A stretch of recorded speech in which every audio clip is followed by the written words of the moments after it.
Okay. Oops. I'm gonna do something here. Put that there. Okay. So it's been a couple weeks since I last did a video, and I don't remember exactly where I left off. And like I said, I've been kind of reading ahead in 2 Samuel and 1 Chronicles, kind of mapping out my mind how I'm going to do this. So I'm going to go ahead and start in here from 2 Samuel 5. I can't remember if I read that last time or not.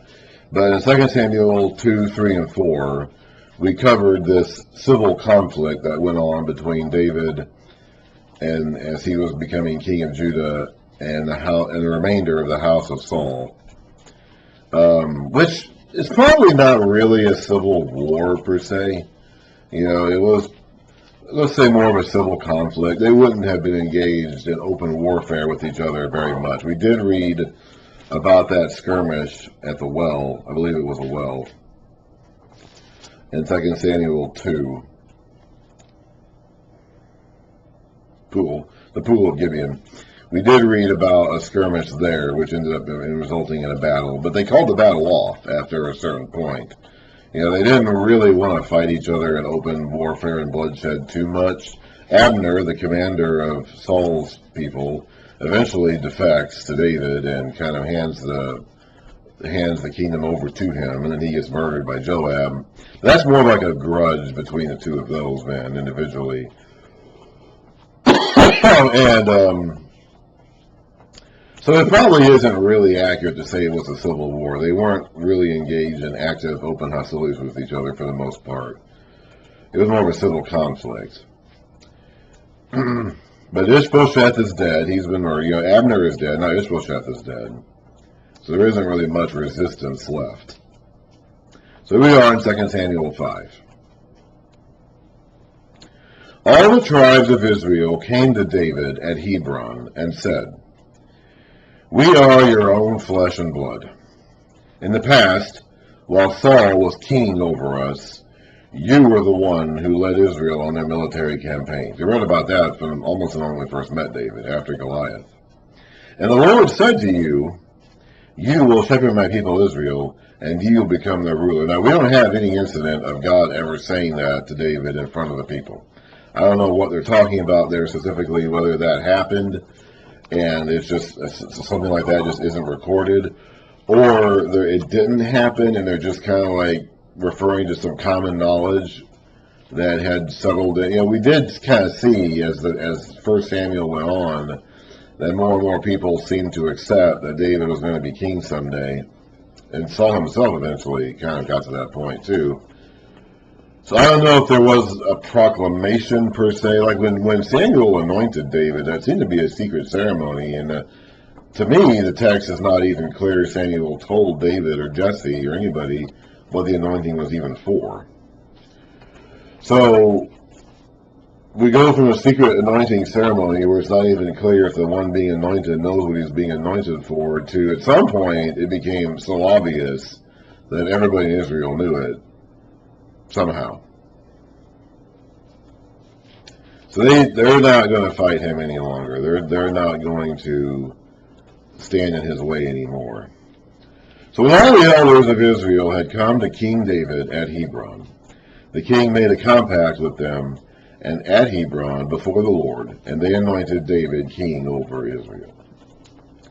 David was 30 years old when he became king, and he reigned 40 years. Those might be slight rounded off figures. I don't think we should get too fussy about those figures being completely exact. Later on, when we start matching up the king years to each other, because again, we're going to have two lines of kings after Solomon. We're going to have a king in the south that follows David's dynasty, and then a king in the north.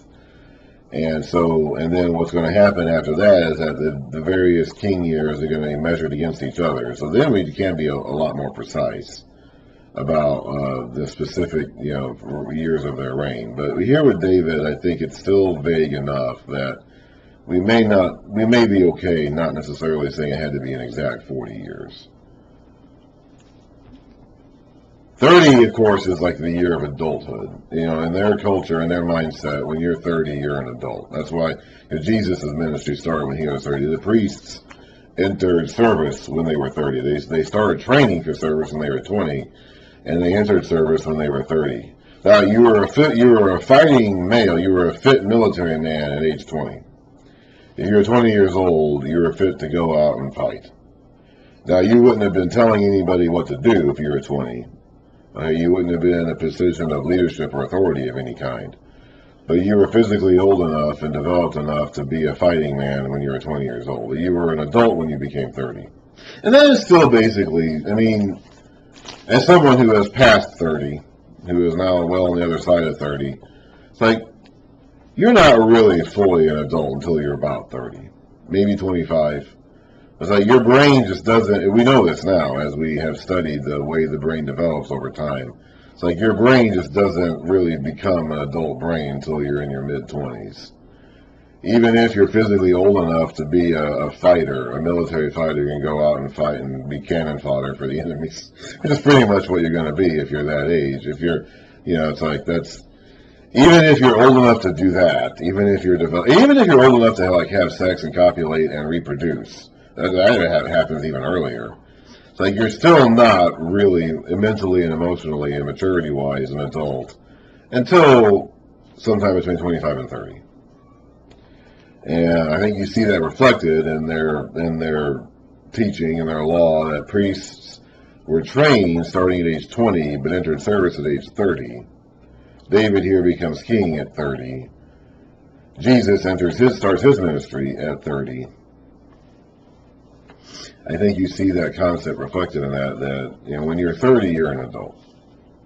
Before that, there might still be some missing parts of the brain that haven't quite come together yet all the way.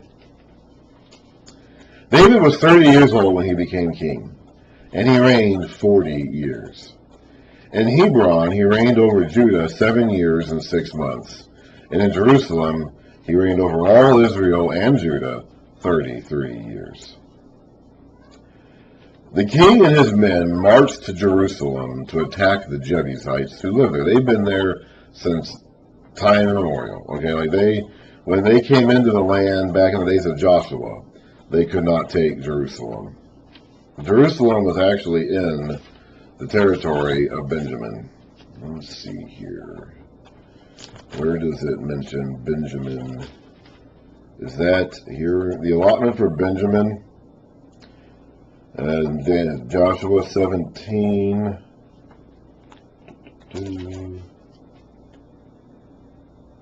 Does it say here, or is it at the end of, let's see here. My hand, my hand kind of got sore there. The allotment for Benjamin is in Joshua 18.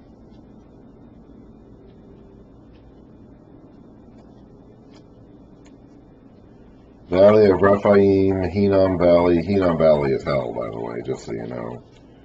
We'll talk about that as we go.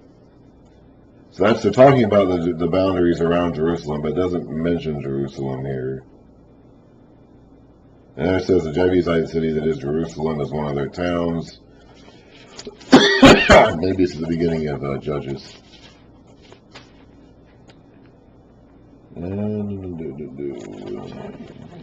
Judges.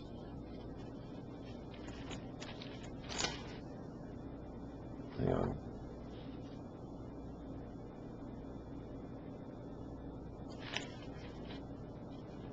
Judges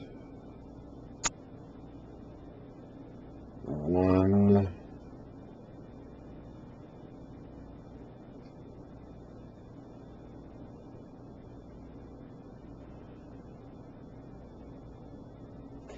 I did not see it, and I'm, oh boy, there it is, okay, I was a few paragraphs off.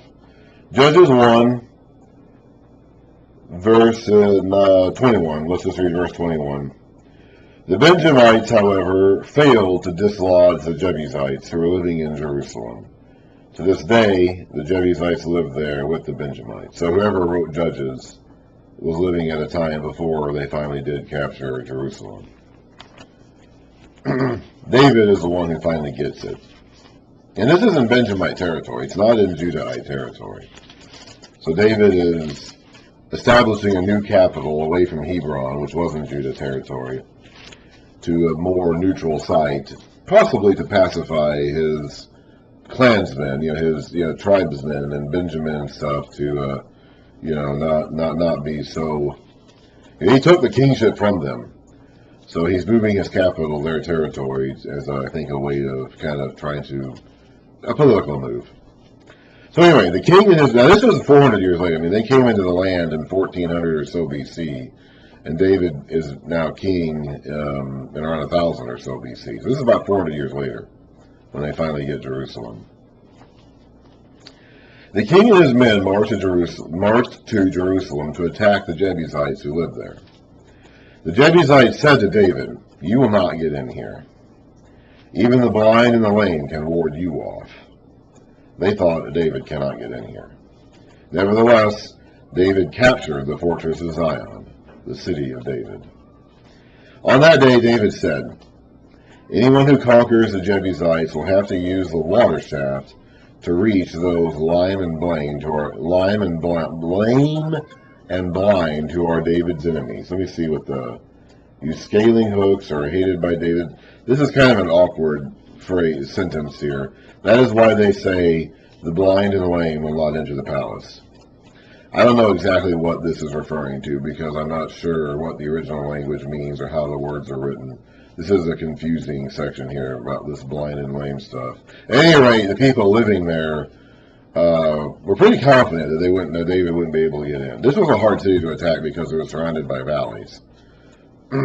Even in the days to come, when the Jews lived there, when David's people lived there, and their enemies are coming to attack Jerusalem, Jerusalem was a hard city to conquer. It took the Israelites 400 years to finally do it. Nebuchadnezzar will come against the city in 586 BC, and the Romans will finally do it again later in the Jewish-Roman War of the 60s and 70s AD. But Jerusalem was a hard city to conquer, and even then when they finally did it, it didn't go easily. They had to fight for it. It's not an easy place to conquer. David then took up residence in the fortress and called it the City of David. So he has like a city within a city here. You have Jerusalem, and then you have an area within Jerusalem called the City of David. He built up the area around it from the supporting terraces inward, and he became more and more powerful because the Lord God Almighty was with him. Now this will be taking over the place over the span of time. Okay, this isn't all happening like in a day or a week or a month or even a year. This would be going on over a while. Now Hiram, king of Tyre, sent messengers to David, along with cedar logs and carpenters and stonemasons, and they built a palace for David. Now Tyre is a city on the coast, the northern coast of Israel. It's part of the Phoenician colony of cities. There you've got the Philistines, who were down on the southern coast part of Israel, and then north of them, on the northern coast of Israel, you have the Phoenicians. And they also, being on the coast, are seafaring people, like the Philistines are. And they don't seem to have been as hostile to the Israelites as the Philistines were, for whatever the reason. They seem to, now they will fight them later on, they always do, but up until now we haven't really heard of any open hostilities between the Israelites and the Phoenicians. And it's going to stay that way for a while. The Phoenicians seem to have more of an economic interest in Israel than a fighting one. And they built a palace for David. And David knew the Lord had established him as king over Israel, and had exalted his kingdom for the sake of his people, Israel. After he left Hebron, David took more concubines and wives in Jerusalem. This is going to be a problem. All these wives and the kids he has by them are going to be a problem later on. And more sons and daughters were born to him. These are the names of the children born to him there: Shammua, Shobab, Nathan, Solomon, Ebhar, Elushua, Nepheg, Japhia, Elishama, Eliada, and Eliphalet. When the Philistines heard that David had been anointed king over Israel, remember, he actually had fought for them for a while. There was a period of time when David was on their side. So now what are they going to do? What's David going to do? Like, how are we going to resolve this conflict? They went up in full force to search for him. But David heard about it and went down to his stronghold. Now the Philistines had come and spread out in the valley of Rephaim. So David inquired of the Lord, shall I go and attack the Philistines? Will you hand them over to me? The Lord answered him, go, for I will surely hand the Philistines over to you. And remember, when he's doing this, he's probably asking the priest to get the Urim and the Thummim out of the ephod and roll the dice. So these yes-no questions, when he's asking this, it's not really a conversation he's having with God. He's asking a question to these magic stones and somehow getting an answer from one or the other of them. I'm not sure how it worked. So David went to it looks like a conversation in our Bibles because we format it according to our typical conversation, indentation, new paragraph, indentation, comma, period, quotation marks. That's how we format a conversation in our English formatting. But that's not, it would not have been, it's written like a conversation, but we're not really talking about a mouth-to-mouth, voice-to-voice conversation here. So David went to Baal Perazim, and there he defeated them. He said, as waters break out, the Lord has broken out against my enemies before me. So that place was called Baal Perazim, which means the Lord who breaks out. Baal is the word for Lord. We have to remember whenever we see that word Baal in there, it means Lord. Now it is also the name of a god. Baal, the god is the god, that we hear about later on and all that. Okay, and that god is around. I mean, it's like that when Elijah is dealing with the priests of Baal in 1 Kings. Baal had been around. Baal, the concept of Baal had been around for quite a long time. But the word Baal also just means Lord. So whenever we see that word Baal, we need to remember that it's not necessarily referring to the idol or the pagan god Baal. It may be, but it can also just be the word Lord. In some cases, I mentioned before about how some of the names that we read in these scriptures were edited and are not the original names of the people who had them. An example of this is Ishbosheth. Ishbosheth, the son of Saul we read about in 1 Samuel 2, 3, and 4, 2 Samuel, 2, 3, and 4, Ishbosheth's name is actually not Ishbosheth. It's Ishbal or Eshbal. And we'll read that name is mentioned in Chronicles, in the genealogy list of Chronicles. The actual proper name is given. But Ishbosheth is written here. They're replacing the word Baal or Baal with Bosheth, which I think means shame. So they're saying man of shame. Of course, no one's going to name their son man of shame. And no one, especially the one who's trying to claim to be a king, is going to go around calling himself man of shame. All right, so Ishbosheth is not that guy's actual name.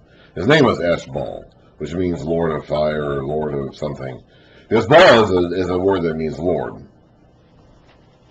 But at different times in their history, that word, because it also worked as the name of a pagan god, a Canaanite god, that word sometimes, it kind of fell in and out of favor as just a word. Sometimes they used it and named people that because it just meant the word Lord. And sometimes when Baal worship was a more serious threat to them, they didn't like using it. So whenever this material was written down, the writer who puts in Ishbosheth instead of Eshbal was doing that because in his day and time, he doesn't like the word Baal. He doesn't want to identify someone with the name. So he's going to call him man of shame instead. Kind of gives you a clue of when he may have lived, when that writer may have, because in Chronicles, the guy will say Eshbal. He won't have a problem saying that. So that's just another one of those things you have to kind of pierce through when you look at some of this stuff. But Baal here, Baal, is just a word that means Lord. So David went to Baal Perazim, and there he defeated them. He said, as waters break out, the Lord has broken out against my enemies before me. So that place is called Baal Perazim, which means the Lord who breaks out. The Philistines abandoned their idols there, and David and his men carried them off. Once more the Philistines came up and spread out in the valley of Rephaim, so they tried the same thing again. So David inquired of the Lord, and he answered, do not go straight up, but circle around behind them and attack them in front of the balsam trees.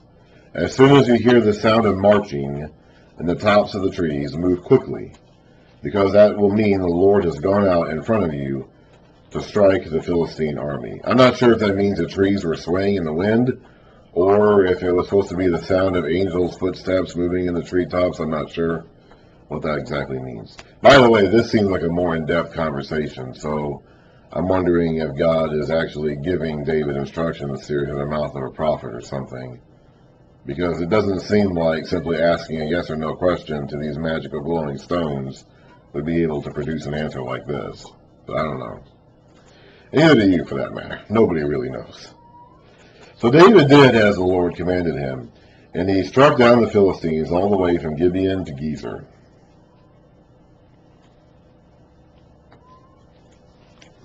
So the Philistines are done as a threat. We are not going to have to worry about them again.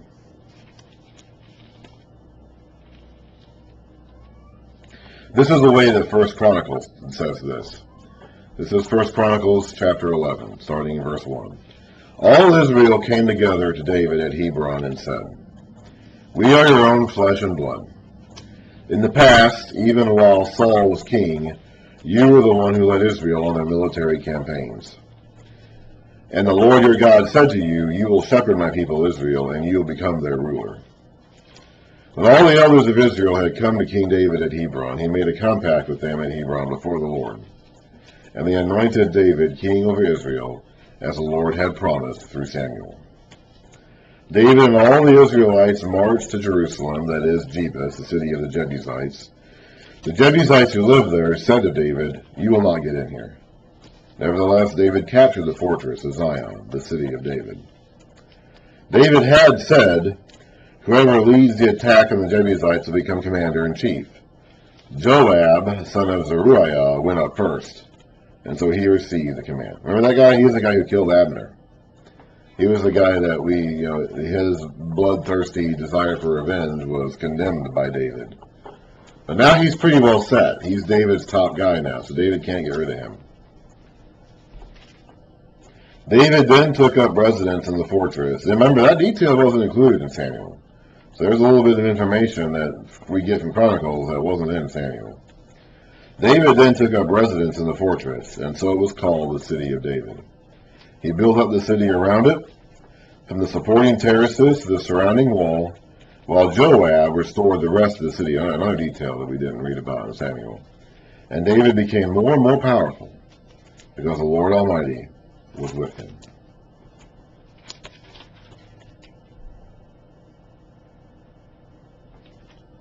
Actually, let's go ahead and skip down here to 1 Chronicles 13, verse 8, because this has the information about the Philistine fights that we just read about in the end of 2 Samuel, whatever chapter that was. 6, I think, 5, 2 Samuel 5. This is 1 Chronicles 13, verse 8. When the Philistines heard that David had been anointed king over all Israel, they went up in full force to search for him. But David heard about it and went out to meet them. Now the Philistines had come and raided the valley of Rephaim. So David inquired of God, shall I go and attack the Philistines? Will you hand them over to me? The Lord answered him, go, I will hand them over to you. So David and his men went up to Baal Perazim, and there he defeated them. He said, as waters break out, God has broken out against my enemies by my hand. So that place is called Baal Perazim, which means the Lord who breaks out. The Philistines had abandoned their gods there, and David gave orders to burn them in the fire. So they're not just collecting them. How did Samuel put it? The second Samuel put it? He said, David has been carried them off. Again, here we find out they carried them off to burn them. Once more the Philistines raided the valley. So David inquired of God again, and God answered him, "Do not go straight up, but circle around them and attack them in front of the balsam trees. As soon as you hear the sound of marching in the tops of the trees," which again, I don't know if that means wind or angels' footsteps or what that means, "move out to the battle, because that will mean that God has gone out in front of you to strike the Philistine army." So David did as God commanded him, and they struck down the Philistine army all the way from Gibeon to Gezer. So David's fame spread throughout every land, and the Lord made all the nations fear him.